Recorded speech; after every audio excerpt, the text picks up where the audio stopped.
Okay. So we have another letter for OET to take a look at today.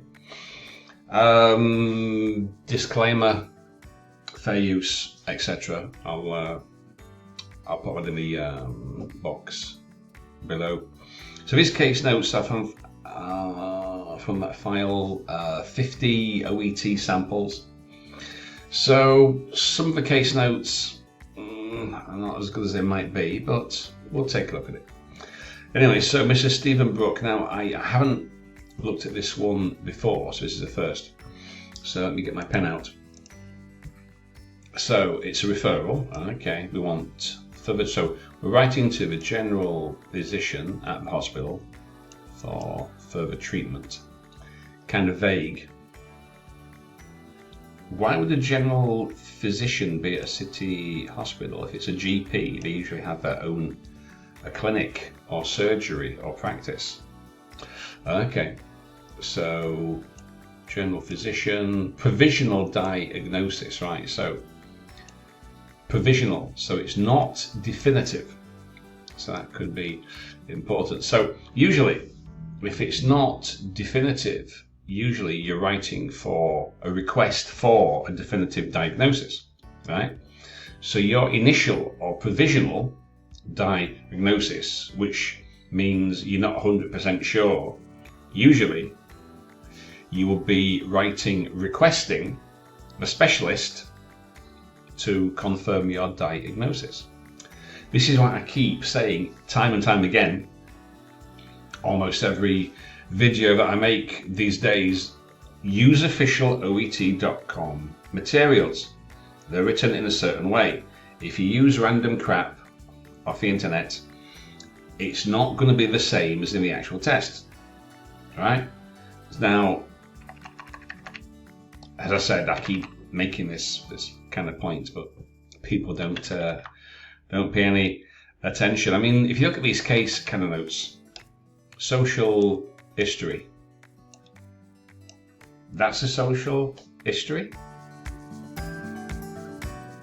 What's that got to do with anything? And this maternal grandmother was a healthy woman. What is this rubbish? These case notes are tripe, absolute tripe. What do you expect, right? If you write using this kind of crap, when you get the actual test, you're going to be up a creek without a paddle, to use an English expression, you know? Maternal grandmother was a healthy woman. What's that information supposed to do for me? And look at dentures. Nil. Well, thanks for sharing that. It's like, why would they tell you what he doesn't have? So, dentures. So, he doesn't have any. So, why doesn't it say prosthetic limbs? Nil. Why does it say dentures? It's just tripe. They just make these up. They just write any old crap down. Oh, it'll do. But it won't do. It won't do. Proper materials are best. I keep saying this 20 million billion times a week. I keep trying to make this point. So, allergies to barley? Dentures, nil. So he's got all his own teeth. Good for Mr. Brook. And his granny was a healthy woman. Anyway, so past medical history, food poisoning and vomiting, was treated. Burning sensation, regurgitation and vomiting. So present symptoms, burning sensation and pain. Pancreatitis, so provisional diagnosis, pancreatitis. So further treatment, but if it's provisional, surely that would be a request for a definitive diagnosis. That's usually what these case notes, official ones, that's what they say. Anyway, let's have a look. Now, first things first, this is way too short. Way too short, right? 122 words. I mean, even if we count, because they don't usually count that right, even if we count all the, purpose, greeting, and the ending, which we don't always count, it's just the body. 134 words? That's way too short. If we count the whole thing and they don't count the greeting and such, 147 words? It needs to be 200, right? The main section, not counting the address, the RE line, the closing, because that is standard. It says 180 to 200 words, right? 200-ish, 200 roundabout. That's the ideal length to make sure that you include all the information that you need. Shall I show you the criteria? Okay, I will do. OET criteria. Have I got it? Writing criteria. Explained. Okay, OET writing criteria. Explained. I'm not going to go into this in kind of depth because I've mentioned it on many videos. I'll just give you a quick peep. So you've got purpose, content, conciseness and clarity, genre, style, organization, layout, and language. So this is how you kind of score, right? So purpose, immediately apparent, sufficiently expanded, choose the right verb, right? Clear introductory sentences demonstrating the purpose. What is it you want me to do precisely? Mention diagnosis or complaints with action needed to be taken. Okay, so what do you want me to actually do? What's a chief presenting complaint? Is it a provisional? Is it definitive? What's the right verb? Are you requesting me to do something or whatever, right? So then you've got the content. So as we can see, that would not score well for content. It's way too short, 130 odd words. It's not enough. Way too short. Necessary information included. So we always have to think of audience and purpose, right? Who am I writing to and why? Purpose is clear. The audience, that determines the content. What information must I possess to do my job? Conversely, what information do I not require? Irrelevant. What's irrelevant? There's also about how you write it down and maybe writing style, etc. As it says, exclude known information or the details outside the scope of the patient's care. So I was just doing a letter for another student a couple of minutes ago, and they were writing to the GP to discharge a patient who'd just had a surgery. And in that one, she was saying about the previous medical history. Well, as the GP, I would be aware of that, so don't tell me. So exclude what they know or what's outside of the scope of the patient's care, as in if it doesn't affect what you want me to do, don't tell me, right? Group similar information, so like information grouped. Symptoms, medication, history, don't be mixing it up. Like information should be grouped. Then you've got genre, style, language, organization, etc. So you can find this on Benchmark, OET. There's a few sites we can find this. I won't belabor the point, but anyway, that's where it is. Get rid of that. Okay. Now, sending. So let's get some changes on. Let's have a look how we can do this. So what you are doing. So you are requesting my treatment or management, it says, yeah? But you've got a provisional diagnosis. You're not sure, so surely you would be requesting a definitive diagnosis from me, yeah?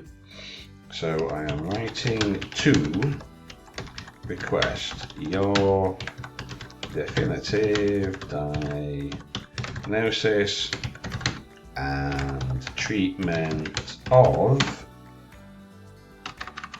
Mr. Brook, who now, what's the chief presenting complaint? That file that we just saw, right?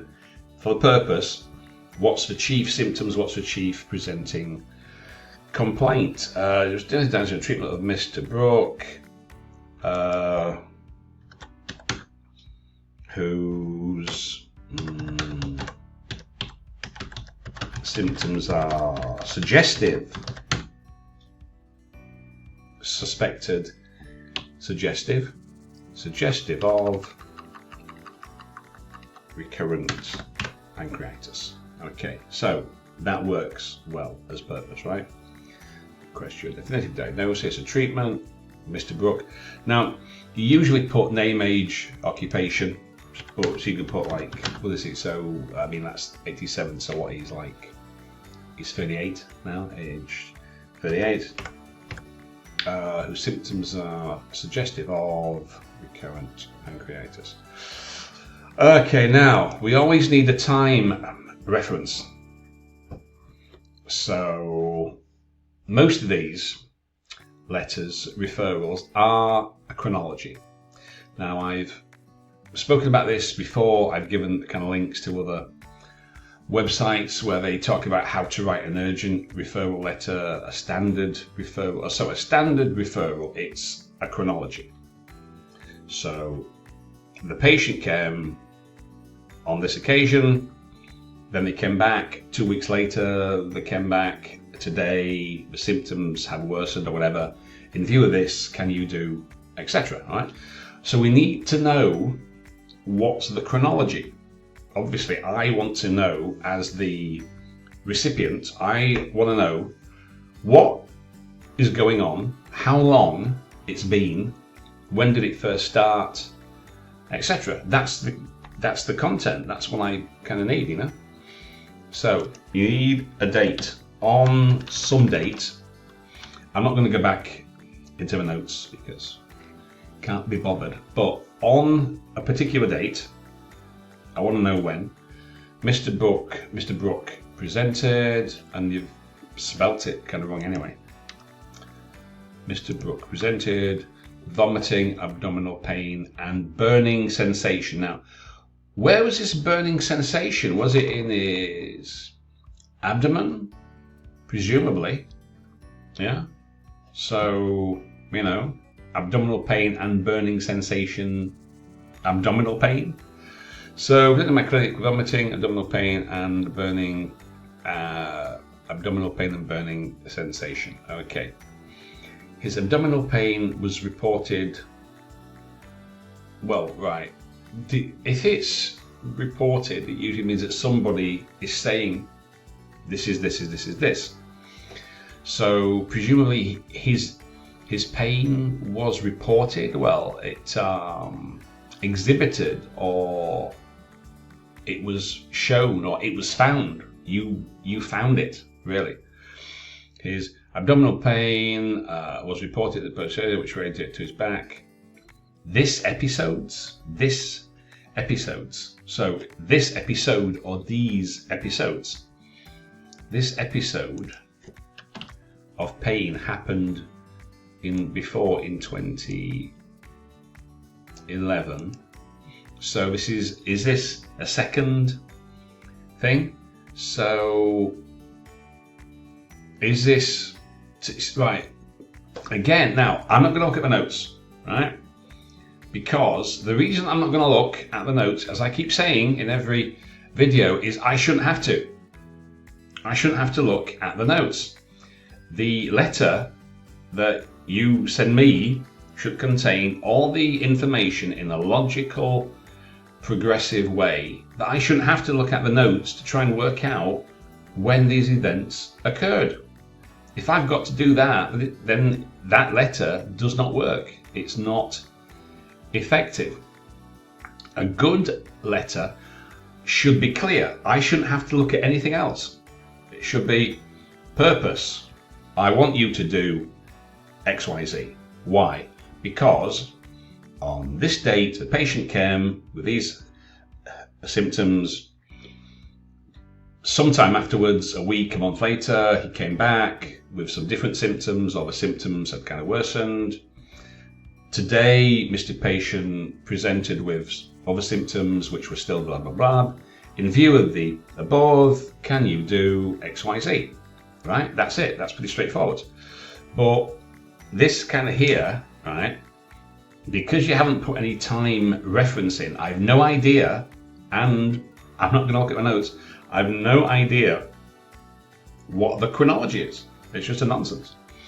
So Mr. Brook presented sometime with vomiting, pain and burning sensation. He had some pain. This episode happened before in 2011. He was treated, so that's passive. So his symptoms were treated. Object, that's how you do your passive voice, subject and object, you change it around. So his symptoms, the object, were treated, or he treated, active voice. So which is it? Is it active, he treated his, or is it passive, his symptoms were treated? Treated how? Treated with what? What was the treatment? Did he self-medicate? What happened? I have no idea. However, the cause of his symptoms did not found, were not found, were not identified. The cause of his symptoms, what? Do you mean the course? Now, the course, C-O-U-R-S-E, means as it moves along. His symptoms followed a particular course, as in this happened and this happened and this happened. So I don't know if that's what you're meaning. Or here, do you mean the cause, as in the reason?